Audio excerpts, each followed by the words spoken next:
श्री गुरु चरण सरोज रज, निज मन मुकुर सुधारि।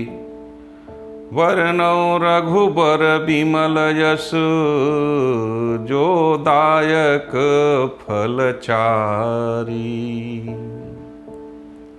ये हनुमान चालीसा का पहला दोहा है। पढ़ने के लिए सभी लोग पढ़ते हैं। कोई 100 बार पाठ किया, कोई 11 बार किया, कोई लोग जो है बोलते हैं कि हम हजारों बार पढ़े।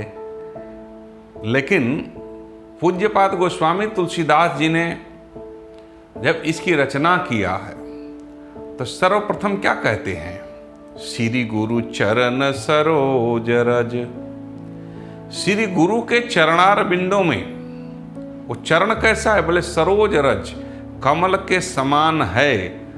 उसकी मैं धूलि लेकर के, उस रज को लेकर के, निज मन मुकुर सुधारी। मैं स्वयं के मन मुकुर को, जो मेरा मन मंदिर है, जो मेरा मानस है, मलिन हो गया है, उस मुकुर को पवित्र करने हेतु इसकी रचना कर रहा हूं।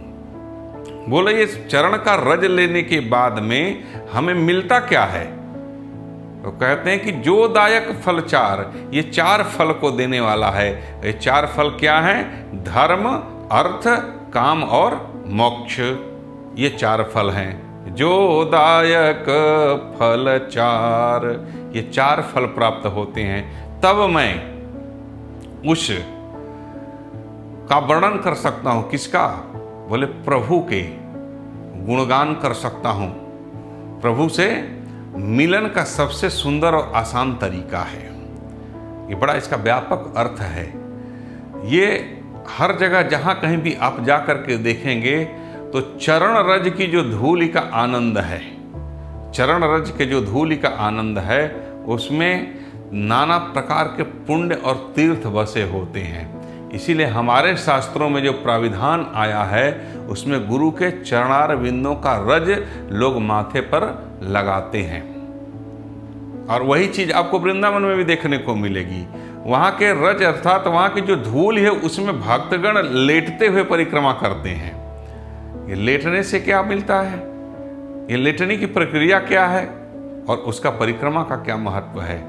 अर्थात कि हमारी जो पूर्ण संपूर्ण शरीर है, इसको पवित्र करना है। इस पर जन्म जन्मांतर का बैठा हुआ जो मैल है, जो नाना प्रकार की कुरीतियां हैं, जो कुविचार हैं, वो समाप्त हो जाएं और अंदर बाहर हर जगह सद्गुणों से युक्त हो जाएं।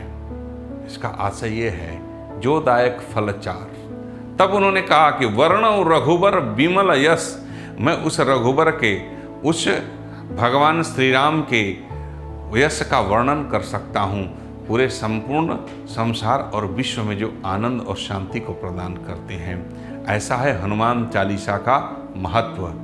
और जो लोग भी, कोई भी व्यक्ति हनुमान चालीसा को सोते, उठते, बैठते, किसी भी अवस्था में इसको पढ़ते हैं तो उनके जीवन में अलग संचार हो जाता है। क्योंकि याद रहे, हनुमान जी जागृत देवता हैं और ये संकट मोचन है, सतत है, निरंतर है, निर्विकार है, साकार भी हैं, निर्विकार भी हैं। और इनको, हनुमान जी को सबसे बड़ी बात यह है कि माँ जगत जननी जानकी ने इन्हें वरदान दिया है। इनके पास सिद्धियां भी हैं, नवनिधियां भी हैं।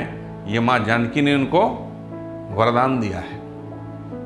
तो ये पहला जो दोहा है हनुमान चालीसा का, श्री गुरु चरण सरोज रज, निज मन मुकुर सुधारी। निज मतलब स्वयं का मुकुर। आजकल युवा युवती जो भटक गए हैं, हर मानव दूसरे का मन मुकुर को देखता है और उसे सुधारने में लगा हुआ है। लेकिन पूज्यपाद गोस्वामी तुलसी बाबा कहते हैं कि दूसरे की अपेक्षा स्वयं के मन मुकुर को सुधारने की जरूरत है। स्वयं के मन को पवित्र करने की जरूरत है। इसमें जन्म जन्मांतर की जितनी भी परत दर परत जमा हुआ कलुषतापन है मानस में, उसे समाप्त करने की जरूरत है। जो रघुवीर का विमल यश, जिसकी कीर्ति, जिसका यश, जिसका बखान, जिसका गुणगान कभी समाप्त नहीं हो सकता है। ठीक उसी तरह से आज हमारे देश के जितने भी सनातन के मार्ग से भटके हुए युवा और युवती हैं, इन सभी लोगों को अपने उस हनुमान जी से सीख लेना है और राम जी के चरण रज को लेकर के जैसे हनुमान जी पवित्र हो गए, पूज्यपाद गोस्वामी तुलसीदास जी पवित्र हो गए और आज उनके शरीर छोड़े हुए कितने वर्ष व्यतीत हो गए, उसके बाद भी लोग नाम लेते हैं, उनको याद करते हैं। वैसे ही भारत के हर एक एक बच्चा को अपने सनातन को समझ करके हनुमान जी से सीख ले करके और राम के चरणार बिंदों का अनुगामी होना चाहिए। यह हमारे मानस का संदेश है। बोले कैसा है आनंद, इसका जो है हनुमान चालीसा का महत्व क्या? बोले रामदूत अतुलित बलधामा, अंजनी पुत्र पवन सुत नामा।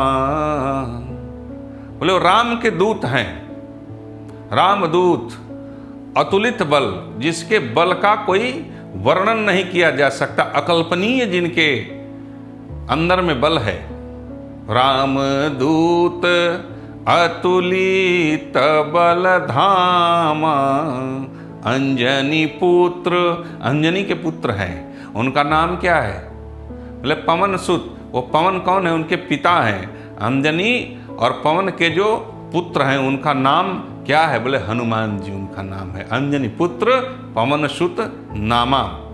और इतने ही नहीं है, हमारे हनुमान जी कैसे हैं? बोले दिखने में कैसे दिखाई देते हैं? बोले महावीर विक्रम बजरंगी।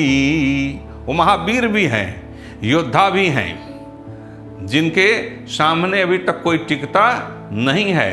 और इतने नहीं है, हनुमान जी जो है और भी हैं, उनकी यश गाथा जितनी गाए जाए उतना जो है कम है। बोले और क्या है? बोले कुमति निवार सुमति के संगी। कुमति अर्थात जिनके अंदर में अच्छे विचार न आकर के कुविचार आ गए हैं, उसका भी निराकरण हनुमान जी कर देते हैं और सुंदर विचारों से युक्त कर देते हैं। ये सुमति के, जिनके अंदर में सुंदर विचार आ जाते हैं, उनके संकट दूर कर देते हैं और हर तरह से जो हमेशा अष्ट सिद्धि नवनिधि के दाता, ऐसा उनको माँ जानकी ने वरदान दिया है, ऐसे हैं हमारे हनुमान जी। तो हमारे देश के ही नहीं अपितु विश्व के सभी भटके हुए प्राणियों को, युवाओं को, युवतियों को हनुमान जी से सीख लेना चाहिए और अपने मन को, अपने तन को, अपने कर्म को पवित्र करते हुए अपने जीवन में उसे योद्धा बनना है, उसे कर्म पथ पर चलना है और सत्य मार्ग का अनुकरण करना है। और हमारे पूर्वजों के दिए हुए सत्य सनातन का मार्ग सर्वोपरि था, सर्वोपरि है और सर्वोपरि रहेगा।